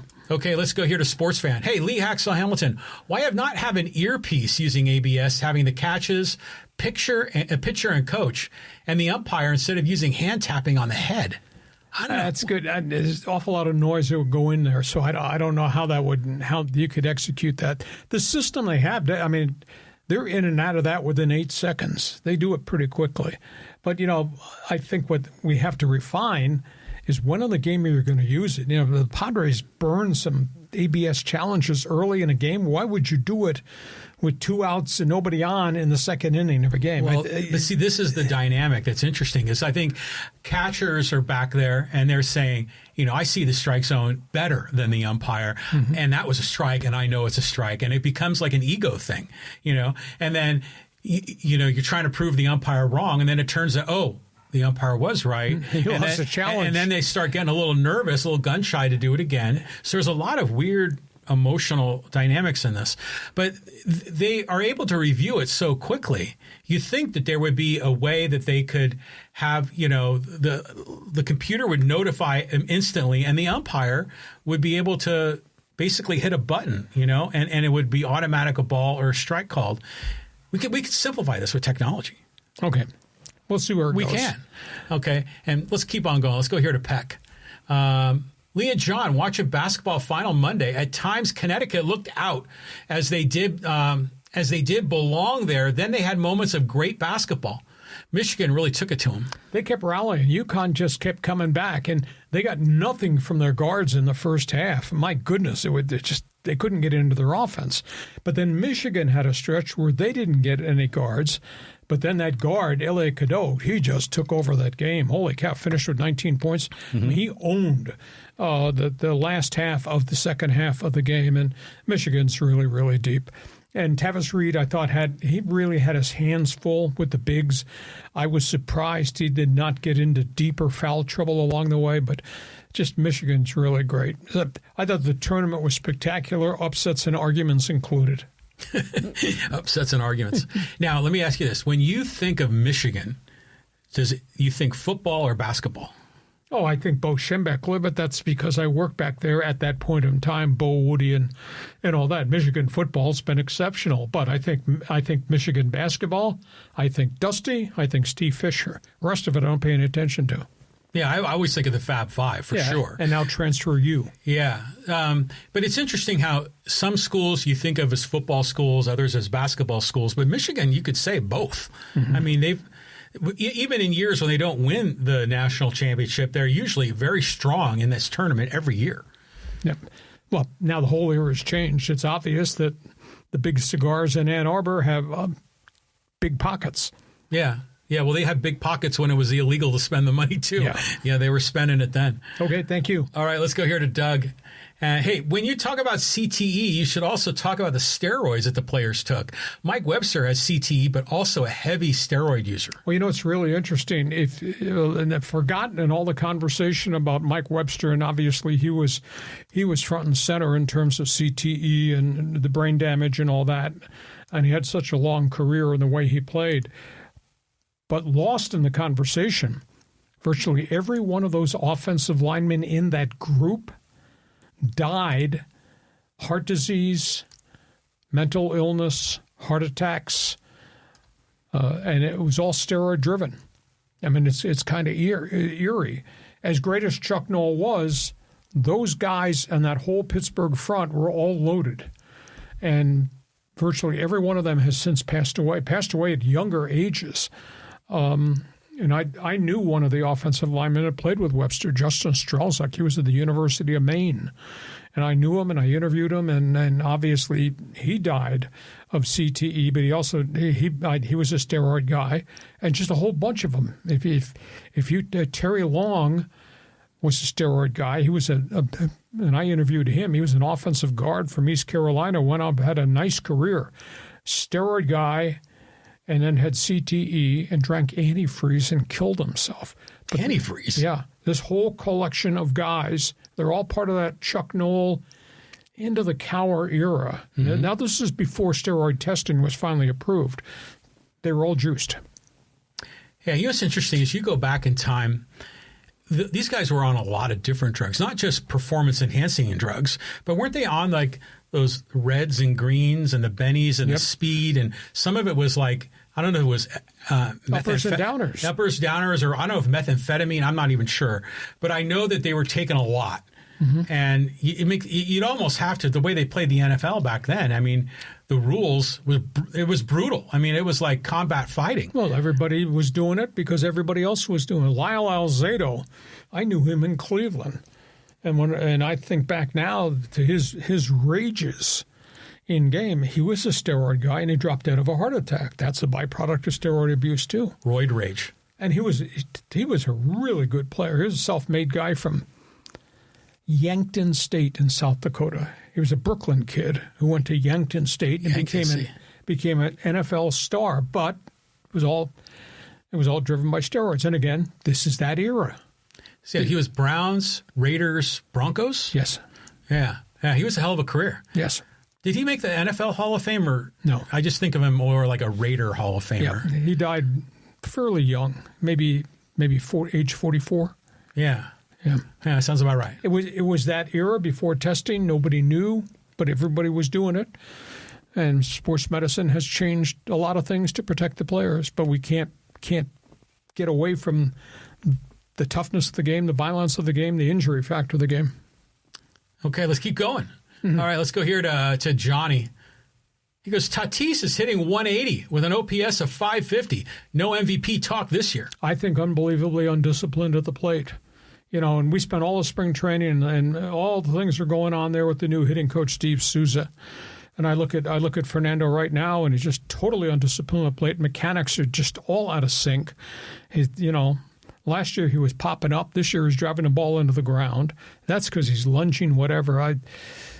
He's not the player you would think he would be. And, God, he's good. There's no doubt he plays with passion. There's no doubt that he's an unbelievable defensive player. But, geez, Tatis is hitting him 196 or whatever it is. The batting average is now not good. And he got to figure it out because the same thing happened last year. Well, there's a lot of theories about what's going on with him. I mean, obviously, we've always had the theory maybe he has difficulty in his personal life, and I won't go any further with that, but that could be part of it. People have often said, oh, well, he had that shoulder surgery. Is that fully healed? Can he rotate and stretch his arm all the way around? Is that fixed? People have speculated that they always throw him high and tight all the time. Has he gotten spooked by that? And that's why he kind of just sort of flailingly wails as sliders down and away. So, and a lot of this post-steroid suspension. Yeah. That conversation's out there, will not go away. What was interesting is pre-steroid Tatis was like must-see TV. 42 home runs, Tatis. Yes, and every time he walked up to the plate, that was going to be like a scorching line drive somewhere. And I'm thinking, okay, I understand if you're off the juice, your bat speed's going to be slower, but it seems like he can't make as much hard contact as he seemed to make before. Maybe it's because he keeps hitting it into the ground. Oh, it's got to do with mechanics and discipline. Yeah. But he should be a perennial MVP candidate every year. He's in age 27. This should be peak Tatis. Unless the injury factors, the wrist, the hand, the shoulder, maybe that comes into the play. I don't know. So that's where we are. Good point, though. Okay, let's go here to Teamer. The Angels don't know what contact hitting is. Boy, you talk about black hole. And I just hate to see Mike Trout hit 219. I mean, he's worked so hard. Now, this is the first off season. He's not had to rehab something, and he's still not hitting. The whole lineup. I mean, I went through last night getting ready for the podcast. They got 9 guys hitting under 220 on the roster. 9. It's ridiculous. I ain't getting it done. No, not early. It's Joe Adele against the world. Yeah, right now it is. So we'll see. Long season. Well, maybe they'll hit their way out of it. I don't know. Some of these guys have been nicked up. Hoppy's been nicked up. Zach Neto, the shortstop's coming off some injury problems from last year. So maybe that's got to do with it, but just not enough bats. Do you ever wonder, like, maybe they're playing these games in the cold and that affects the hitters? Well, I'm sure. Are we making excuses? No, I'm sure it does. It affects the pitchers, too. I mean, those games in Pittsburgh, it's funny. They had a home plate shot out to Pittsburgh. Bob Scanlon was talking about it. Pittsburgh's it's a beautiful ballpark. I love Petco. I love squared PNC because it looks out onto the city skyline and the bridges. And they had their pregame. There was a rainbow. Yeah. I mean, it was a spectacular snapshot picture, but it was also wind chill of 38. Yeah, well, yeah, it's Western Pennsylvania. But I know the picture you're talking about. Did you notice how the coloring in the buildings was just suddenly vibrant? Well, that's because the sun was behind them shooting out there. Yeah, and it was like cool. The reds and the browns were just like exploding through the screen. Yeah, now I've often said that now, granted, I haven't been to PNC. That's one of the places I want to go. I've always thought that Petco was the best stadium experience, but the view from Oracle Park in San Francisco was the best. Yes. And yeah, from what we see on television, that's a hell of a view in Pittsburgh. Yeah, very much so. Okay, thank you. Okay, let's go here to Surf City Bill. Talking about ABS. 53% stinks. That's a TV weatherman hit rate. The umpire should be 95% accurate, not half the time. Well, he's right. I guess so, yeah. But in the overall picture of things, that's 53% on challenge calls. In the overall picture of things, umpires' rating, I think, is 95.3% on all pitches thrown. Well, that's good. But it's not good enough. That's pretty good. But, again, you take into the equation, you're trying to make a finite call to 1/10 of an inch. The computer allows you to do that. You're asking the umpire, you're asking him or me to make that call with a catcher moving in front of you and the pitcher throwing wicked stuff. I think it's next to impossible. Well, that's why they just need to have the computer do the whole thing. And you can have the umpire back there to call fair and foul and safer out, and to be, a guy that's there on the base in case, like, there's we have like a Jorge Soler fight or something. You have an umpire nearby. But I think, the umpire's job is changing. That's pretty radical. I mean, the whole world was shaken when we had the DH, and it took how many years to get the National League to get the DH? The Major League Baseball is so conservative. It's just been that way because it's so linked to American culture. Football is much more willing to experiment with new rules. Even basketball added the 3-point line. So I don't know. To me, evolve with the sport. I mean, can you imagine? I mean, they have devices for, sprinters like Usain Bolt, where they'll put like a little device in your shoe and you'll be able to see exactly when you cross the finish line. Can you imagine having sensor technology on the bases too? It's pretty radical, pal. It is. It takes some of the, some of that Norman Rockwell feeling of umpires and baseball kind of wipes that away. I don't think it would ever get voted on. Okay. Good point, though. Thank you. Okay, here's something here from Bob Bello. 760 and 97.3 are boring. Well, 97.3, he's talking about Sports Talk Radio. 97.3 is very successful because they have the Padre game. When they're out of the Padre baseball season, they lose 2/3 of their ratings. Are terrible. 760 doesn't really have any local shows except one, and there's no draw there. So that Sports Talk is really different. Corporate radio has made it really different, sadly. So I don't know what the future is. They've just gone through a bad cycle. All I know is, and this is an editorial opinion, but I'm entitled to my opinion, there's a hell of a bunch of good sports talk show hosts here who invented this format who are not working in commercial radio. And I see what's on the air and hear what's on the air and know who's on the air. And if they hired a bunch of us, they would not have the kind of ratings they have. And I see the ratings. I get the ratings every month. I get access to them. So that's where we are. It is what it is. It's different now, you know? I mean, the glory days of you at 690 in the 90s, and with all the talent, like you said, with Rome and Coach and Hartman and Wardell and Chet Forty. Yeah. And then we all wound up at 1090 after 690 went away, and then they reinvented that with Scott Kaplan and Billy Ray and then Darren Smith and Marty. I mean, we just had a good collection, because it was local talent and driven. It's just different now. I wish I had an explanation. If I were king, it would not be that way. Well, yeah. I mean, you obviously have a lot of experience in this, and you would do it your way. But I will say this, is that on 760, John Schaefer, I like John Schaefer. Okay. You know, I like the work that he does for AZTECS. He did the pregame, postgame, and now he's calling play-by-play in the basketball games, took over Leitner's job. And I guess he's got a new co-host. He's a guy that's had a basketball podcast. So I'm learning more about them.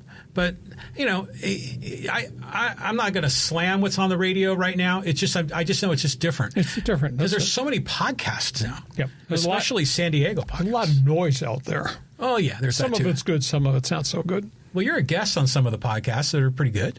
Yeah. Yeah. I haven't been invited to be a guest on anybody's podcast here. You should, have you been on Quintera's podcast? No, not yet. Because he's been on this. Yes, not yet. Yeah, he's got to invite you. That's what I said, too. Actually, we were going to do it, and then our schedules didn't match up. Well, yeah, then you got in a car crash, and everything went sideways. Okay. Wait, all I can say is we're here Mondays and Thursdays, and you got my website. If you like what I did on Sports Talk Radio, I'll guarantee you'll like what I do on my website, and I hope you like what we're doing Mondays and Thursdays here, despite the way we dress. You're always talking about how we're dressed. All right, let's talk some Angels here with Barman and Dude Guy. He goes, I'm not happy about the Angels, and I've decided to ignore the team this year. If winning is not a top 5 priority for Artie Moreno, then the Angels are not a top 5 priority for my fandom. I'll come back to my team since 1977 only after the team is sold. Well, most people have the same opinion, and I don't know if the message will ever get to Artie Moreno, because as poor as the product has been, Barman, the fans are still coming out. I mean, they drew 2.4, 2.5 million last year, and that's back-to-back 90-loss season. So I tend to think it's a really good baseball market, but unless the message is delivered to Artie that people won't come because your product and your philosophy doesn't work any longer, and if he continues to own it, they just kind of drift aimlessly out there. They are not one of the troubled franchises. You know, the Associated Press this morning put out the complete look at the baseball payrolls, John, and the Mets and the Dodgers are 1 and 2 in their payrolls. You know, both over $300 million. Cleveland's payroll is $62 million. Miami's payroll is $68 million. I think Tampa's payroll is $73 million. Those are the problem spots. Now, Artie Moreno's got a bad organization that's made a lot of bad baseball decisions, but they have spent a significant amount of money. Their payroll's in the 170s. But baseball's problem is really there's 8 teams that are under $100 million in payroll that are allowed to operate the way they operate and continue to operate. That's what's got to change. And I don't think it's not going to be a salary cap, but there has to be the floor to spending. Now, the Angels are still paying Anthony Rendon, right? Well, they deferred the money. Okay. Rendon gave them money to use this year by deferring what he was owed. Yeah, he's just going to get it over a period of time. Road. Yeah. And then I'd imagine Trout's making $30 million or so, maybe more. Yeah. But what other guys on that team are like high-priced free agents? I don't know. Not very many. No, because they haven't had a good team. They don't have very many veterans left. Yeah, they have a bunch of young guys or a bunch of like veterans like Pomeranz or Yates that are. But they're not making big bucks. No, they're making like $4 million, $5 million. Yeah. So their payroll, I think, is $155 million, but it's well below what it was last year. But they, their response was, we've lost $60 million in our TV revenue contracts. So Artie's got a problem. He's got a whole series of problems he has to address if he wants to stay on as owner. And wins and losses are part of the problem, but there's other stuff there too. Have you ever been a fan of a terrible team and you just stick with them? Cleveland Indians as a kid growing up. They went through some really bad times. And when I worked in Cleveland, I thought I died and gone to heaven when I got the hockey job to go to Cleveland, and I got to cover Indians baseball at Old Municipal Stadium. But they were on borderline brink of bankruptcy at that point. The Indians were very good in the late 40s with Bill Veeck, and the Indians were really good into the 50s. They just could never beat the Yankees, but they had or the great, Giants. Yeah, they had great. Well, that was 1 year in the World Series. Mm-hmm. Feel free to pile on. 1954. Vic Wertz, Willie Mays catch broke their heart. Yes. But I was there when the Indians just had no money, and they continue to evolve and sold the team, and then they finally got good, but now they have ownership that's treating them like really small market. I mean, $68 million payroll for the Cleveland Guardians. I mean, it's like Jose Ramirez and a bunch of... Yeah, Jose Ramirez and prospects. Yeah, and then Stephen Kwan or something like that mixed in there. I know I've been a loyal Padre fan now for 35 years, since about 1990, I'd say. And there's been a lot of ups and downs, mostly downs, and yet I still follow the team, stick with the team. And I did the same prior to that with the Giants when they were awful in the 1970s, except for 1978, they were sort of competitive. But it's just almost like it's like you get pleasure in the pain of going through a sucky team, and yet you stick with it. And so that one day that there's a parade in San Diego, you can say, I was there. Well, if I ask you for good moments in Padre history, you'll think about going to the World Series against the Tigers, even though it didn't end up well. Or you'll think really good about the Kevin Brown, Tony Gwynn era, Yankee Stadium. That did not end well. You'll think about this A.J. Preller, Peter Seidler era, and the Dodgers and Slay the Dragon, and it hasn't ended well, but they've given us great games to go see and great seasons, and Petco's such a unique experience. So, I mean, I think there's more good vibes than there are bad vibes about Tom Werner and the terrible 15 and fire sales and the end of the Kroc era and the C. Arnholt Smith era from way back in the day. I wasn't here then, but I think there's more good feel about Padre baseball, but that's all generated because where we've been the last 5 years. Yeah. All of that is, I agree, 100%. Ups and downs, but the Padre fans, generally speaking, stay loyal. And that's why they still drew pretty well at Petco, even before we had the Fowler-Seidler regime. They still, they weren't as bad with attendance like the Oakland A's or some of these other teams. Drawing 800,000. Yeah, so in the end, yes, San Diego has been one of those communities that have been so loyal to their teams. That's another reason why everyone's still so heartbroken about the Chargers. Yep. But they're the ones that have stuck with bad teams. So I don't know, my wife and I joke, we just say, before I die, I hope we can see a World Series trophy in San Diego. And that's what the start of this baseball season is all about. Hope springs eternal. There you go. In spring. Hey, listen, we hope you have enjoyed this podcast. I thank you for bearing with us as some of us are on the disabled list trying to do this podcast with a Tylenol taped to our shirt. But we are here Mondays and Thursdays at 1:30. A lot of topics on the table. Love having you part of Fan Fest. Can you go back and the fans mini poll? What did the fans say about the City Connect New Jerseys? Okay, do you have the ability to pull that up? Yeah, I do. And right here it says 100% were for it, and nobody was against it. But I don't know how many votes were actually. There were 2 votes for yes and none for no. No. Well, people haven't learned how to hit the button on that. Yeah, so we're just experimenting with this new feature. We'll figure this out. We'll get more people involved, especially if we have a poll. I only kept this up when we were doing the City Connect segment. If we have another kind of a poll that we'll leave up for the whole hour and a half, 2 hours, I'm sure we'll get a lot more response. This podcast brought to you by DIXIELINE Lumber and Home Centers, 8 locations to serve you. Go check out what they have to offer. Go to DIXIELINE.com. John, take a deep breath. Enjoy watching the City Connect uniforms against the Colorado Rockies. Yeah. We're going to be back in here on Monday, and we're going to start tracking not just baseball, we're going to start tracking towards the National Football League draft in the next couple of weeks. So have yourself a great sports weekend. Yeah, we should go down to Miami with Fernando Mendoza for the draft. Oh, my goodness. You have yourself a great sports weekend, too. Thanks, as always, for being part of our show on Hacksaw's Headlines.